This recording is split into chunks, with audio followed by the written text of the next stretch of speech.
સમાચારમાં આગળ વાત કરીશું વડોદરાની તો વડોદરાના જે પાકિસ્તાનમાં બંધક માછીમારો વડોદરા આવ્યા છે ત્યારે ગોલ્ડન ટેમ્પલ ટ્રેન મારફતે લાવવામાં આવ્યા છે ત્યારે 22 જેટલા માછીમારો પાકિસ્તાનની જેલમાં બંધક હતા।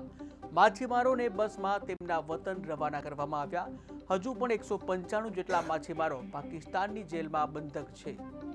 પાકિસ્તાન મરીન સિક્યુરિટી એજન્સી દ્વારા એપ્રિલ 21 થી ડિસેમ્બર 22 ની વચ્ચે જે માછીમારો પકડાયેલા હતા એ પૈકીના માછીમારોમાં અત્યારે હાલમાં આપણે 22 માછીમારોને મુક્ત કરવામાં આવેલા છે અને તેઓ અટારી બોર્ડર ખાતે તારીખ 22ના ત્યાં આવેલા હતા। એમનું ઇન્ટ્રોગેશન કરવામાં આવેલું છે અને એ પૈકીના બધા 22 માછીમારોમાં ગીર સોમનાથ જિલ્લાના 14 માછીમારો છે, રાજકોટ જિલ્લાનો 1 છે, 3 દેવભૂમિ દ્વારકાના છે, 3 દીવના છે અને 1 યુપીનો છે। એમ બધા મળીને ટોટલ 22 માછીમારો જે છે એ હાલમાં આપણે અત્યારે બરોડા ખાતે પહોંચી ગયેલા છે।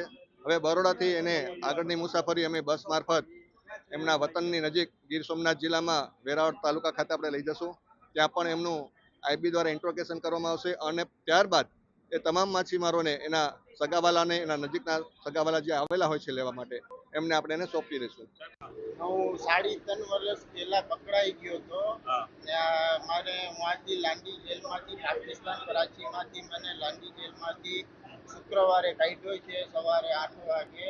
ત્યારે આજે પૂછ્યો છું અહીંયા ને અમે 22 માણસો છે એમાં બધા માણસો તૂટેલા ભાંગેલા બીમાર ઈ માણસો આવ્યા છે।